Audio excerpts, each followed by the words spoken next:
Are you still doing a lot of overseas shows? Well, you know, COVID stopped all that. So, you know, I had a resurgence and I stopped making music. Like, this is why my first album that I came out with again was called The Anomaly, because nobody ever took 15 years off from the record business, came back and had Large Professor producing, Lord Finesse producing, Psycho Les producing, Ayatollah Beats producing, Team Demo producing, then plus the features that are on there, Tragedy Gaddafi, First and Now with a Third, you know, a bunch of dudes like, you know, that's how I came back. And nobody ever did that before. Glorify and praise. Glorify and praise. Glorify and praise, you know. It's your right, you know. Hey, man, you know, peace to my man Jameson, Redline Music. There go that Glorify and Praise 45 right there. Right on time. And that's a picture of my block in Queensville. And then you look on the back, what you see. Yep. Large Professor, Lord Finesse. Powerule. I mean, these are exclusive. You DM me, you can get them. And then we do bundle packages with a lot of stuff, but we ain't going to go into all that right now. But, you know, we do this. We do this for real.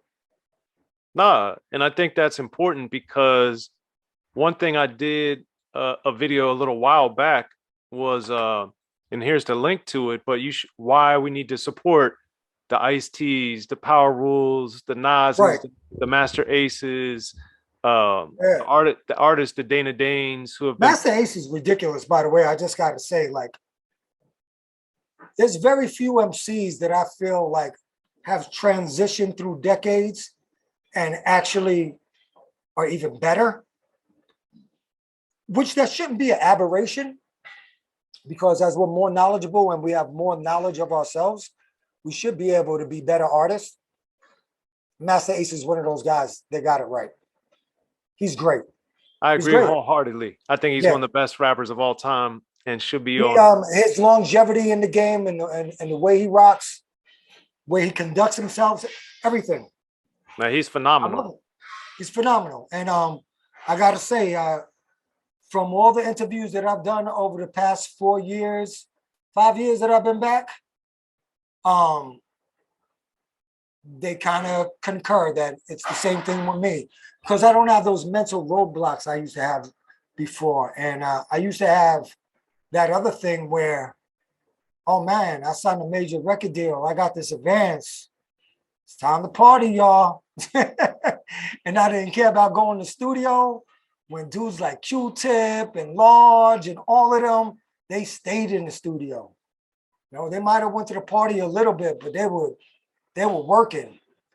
And I just became immersed in that downtown glamorous world, and I was accepted and whatever, man. But we here now, though.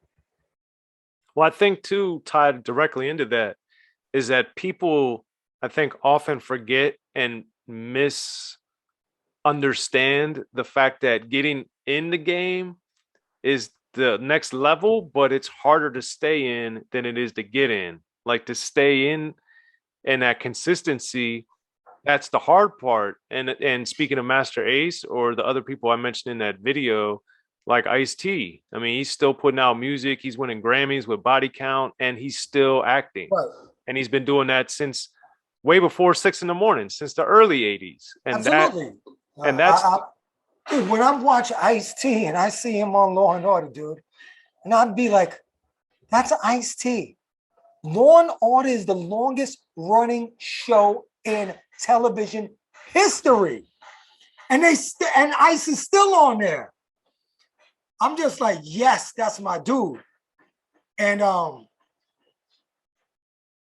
here's the thing with rap music, and in those days of rap music, it was disposable music to these record companies. Now you take a group, let's say that it was like the Eagles or something, any other rock group. They would put them on tour. They would give them 3 or 4 albums. They'd support them and see if they would make it. You got one bad fucking single in the rap game and you're fucking out of here. That's it. Nobody's supporting you anymore. They don't really believe in you. It was a novelty music at that time. That's why it was so much better for me when I was independent and we were putting out our own shit. And once I signed to Interscope, it went all down the drain.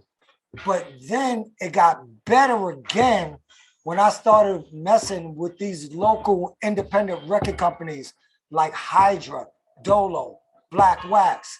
I made some of the hottest records that I ever made in the mid 90s and sold tons of singles and got treated better by them than I got treated by the big company. And by the way, they kept me on there for like 3 years without me being able to leave. Yeah, because from So, volume one, after volume one, I remember Volume 1 came out in 1991. Then the remix single for Pass the Vibes came out in 1992. Interscope never picked up my calls again. Nothing would happen. I went to meetings. I was at Def Jam. I was at Rough House Columbia. All of them wanted to do something, but I couldn't get my release. I was actually on the Def Jam roster. All right. I couldn't get my release. So then finally in 95, once all my releases were given to me and I could do whatever I want, I just started approaching, well, actually local individuals that were making money that, wanted to do things. I was a good fit for them. I had a name. Shit, the first single that I came out with in 1995 was Rock You Not Quick, produced by Eric Sherman on the B-side, VIC Beatnuts. They sold a lot of those singles, bro. well, I remember Yeah. I remember Dawn to Dusk, I think, was one of the other. That was Dawn to Dusk. That was the one on the that was the A side. Rock You Not Quick was Eric Sherman, Def Squad, B side. Yeah, because that was Hydra, if I remember correctly. Hydra. Yeah, that's right. My man Jerry Familari and Mike Haran. But how did you navigate personally and professionally that time from 92 with Past the Vibes to Dawn to Dusk? Like, what was happening? Did you stop rapping? Did you stop writing? Like, what? No, I kept on writing. I kept on trying to get deals. I kept on going to the studio. Nothing really worked until that time. And, quite frankly,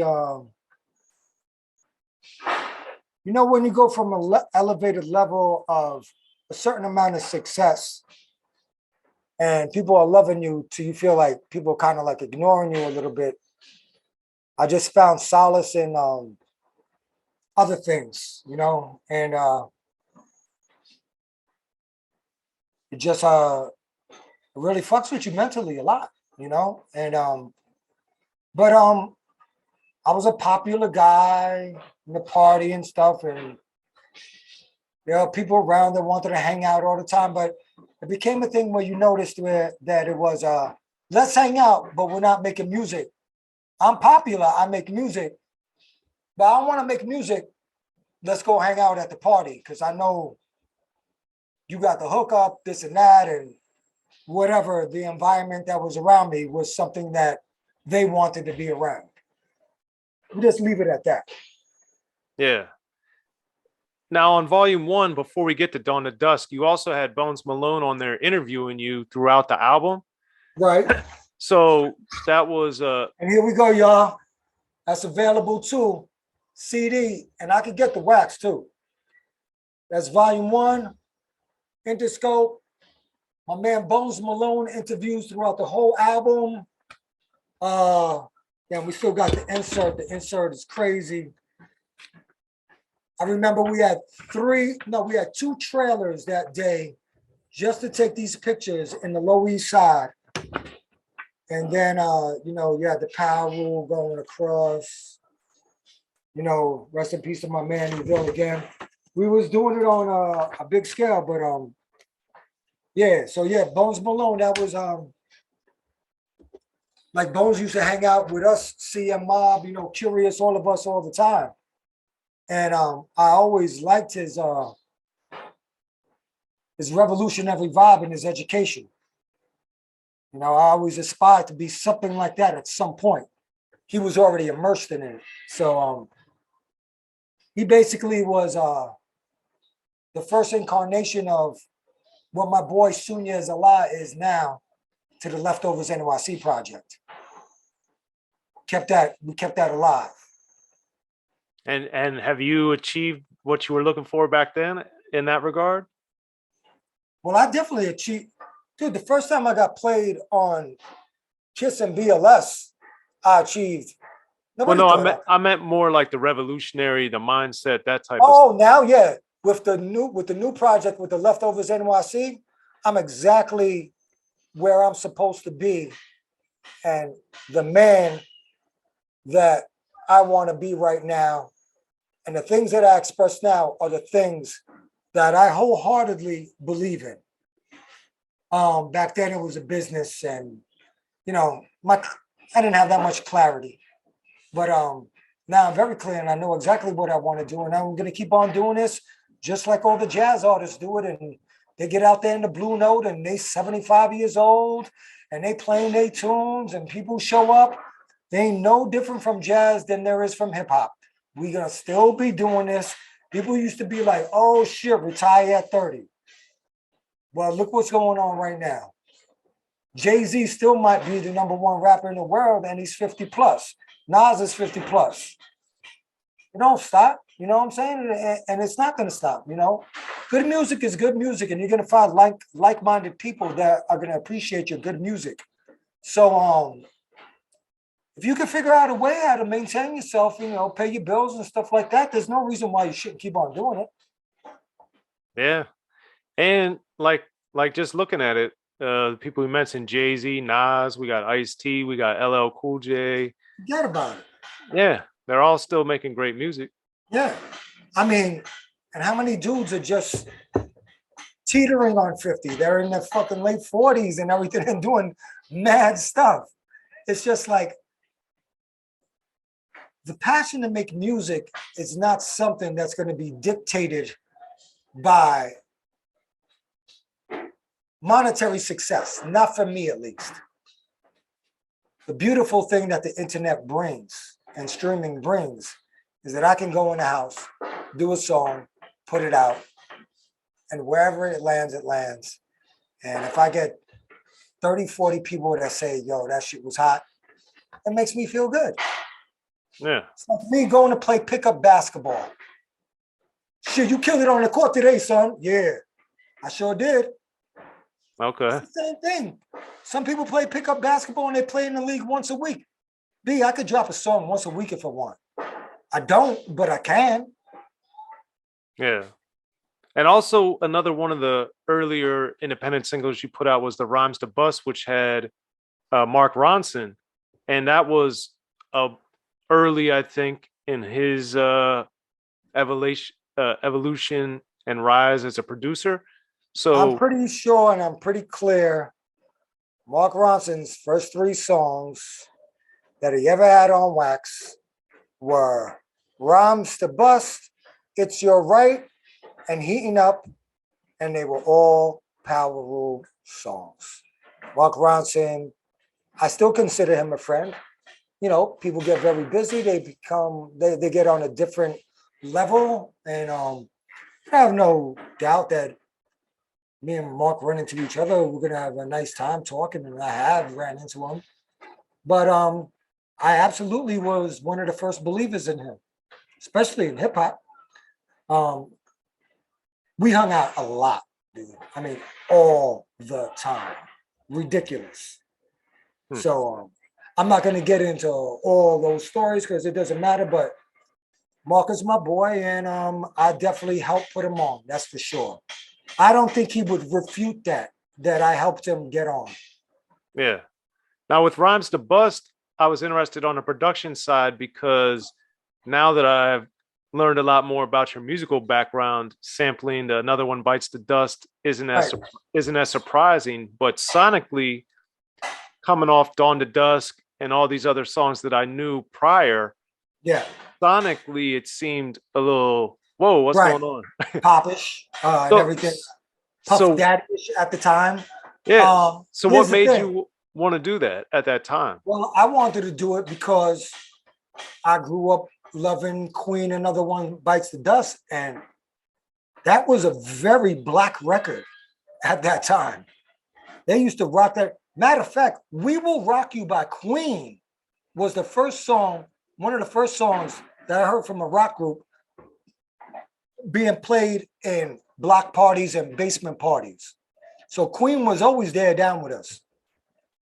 Another One Bites the Dust came out. It was ridiculous. It was like Another One Bites the Dust and Pink Floyd Brick in the Wall came out. They both had sort of a disco-ish vibe to it. It was just that straightforward beat, that boom, bat, boom, bat, you know? So for me, it was just something that I always wanted to do. And it just so happened at that time in 97, there were a lot of records that were being sampled that were very popular back in the days. So a kind of a lot of authentic beat dudes were mad at that record. They were like, nah, that's not what I want from Powerule. I want to hear Dawn of Dust. I want to hear Rocky Not Quick. I want to hear Well Connected, which I signed, which I did the single with Stretch Armstrong on Dolo, first record that he came out with. Me, MF Grimm, MF Doom, the Dutchman, all of us were on there. And, you know, I had Well Connected and Bright Lights Big City, you know? And then I went to do that. I didn't feel nothing wrong with it. Matter of fact, I heard Flex play it a few times. But they played the B-side a lot, like on the underground shows, It's Your Right. Yeah. But and that one had more of the social reflective type of thing that I think. Oh, yeah, absolutely. The lyrics were crazy. Yeah. But we were having fun, man. You know, it just so happens that when I have fun, it's in the public eye. Right. Didn't work out that great. Oh, well. In the beginning, hip-hop was ruled by the East Coast. Then the West Coast rose to prominence thanks to gangster rap. Straight out of Compton, crazy motherfucker named Ice Cube. Hip-hop changed the world. Gangster rap changed the narrative. I'm representing for the gangsters all across the world. And then changed the world again. Cause I'll come and take your life away. The history of gangster rap features unheard stories, unseen photos and documents, all with exclusive interviews from the founders and players who shaped gangster rap. I think a real gangster rapper has to scare you a little bit. The history of gangster rap written by veteran rap journalist Soren Baker. In stores now. Yo, what up? This is DJ Quick. Be sure to pick up my homeboy Soren Baker's book, The History of Gangster Rap, if you really want to know what we do.